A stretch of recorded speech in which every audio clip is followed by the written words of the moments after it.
നമസ്കാരം. അയിരൂർ പുതിയകാവ് പടയണിയുടെ 27-ാം ദിവസമായ ഇന്ന് ഇടപ്പടയണി എന്ന വിശേഷാൽ പടയണി ദിവസമാണ്.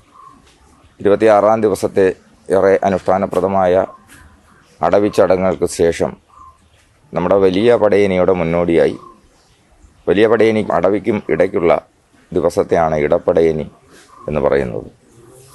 ഇന്നേ ദിവസം വലിയ പടയണിയുടെ തനത് ചിട്ടയിലുള്ള ചടങ്ങുകളെല്ലാമാണ് നടത്തപ്പെടുന്നത്.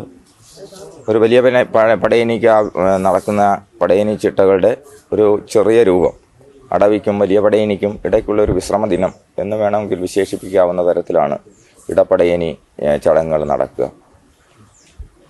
ഇന്ന് വിശേഷാൽ കോലങ്ങളായിട്ട് കളത്തിലെത്തുന്നത് ഏറെ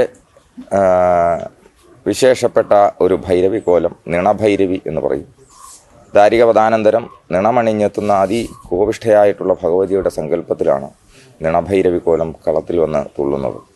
അതേപോലെ തന്നെ അപൂർവമായി മാത്രം പടയണിക്കളത്തിൽ എത്തുന്ന നാഗയക്ഷി കോലവും ഇന്ന് പടയണിയിലുണ്ടാവും.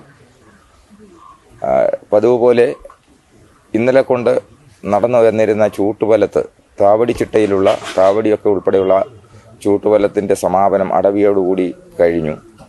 ഇന്നു മുതൽ ശ്രീകോവിലിൽ നിന്ന് ദീപം പകരുന്ന ചൂട്ടുകറ്റ ഒരു പ്രദക്ഷിണം വെച്ച് വെള്ളപ്പാട്ടിൻ്റെയൊക്കെ അകമ്പടിയോടുകൂടി ഒരു പ്രദക്ഷിണം വെച്ച് കളത്തിൽ കൊണ്ടെത്തിക്കുന്നു. കളത്തിൽ ചൂട്ടുവെച്ചതിന് ശേഷം തപ്പുമേളം, വട്ടമണക്ക് തപ്പുമേളം, അതിനുശേഷം കളത്തിൽ കാപ്പലി നടക്കുന്നു. അതിനുശേഷം മുഴുവൻ പടയണിക്കാരും ചേർന്ന് ഇന്ന് കളത്തിലാണ് താവടി തുള്ളുന്നത്.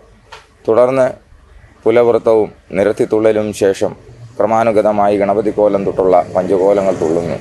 ഭൈരവിക്കോലവും നിണഭൈരവിയും നാഗയക്ഷിയും ഇന്ന് അരക്കിയക്ഷിയും വിശേഷാലായി തുള്ളുന്നുണ്ട്.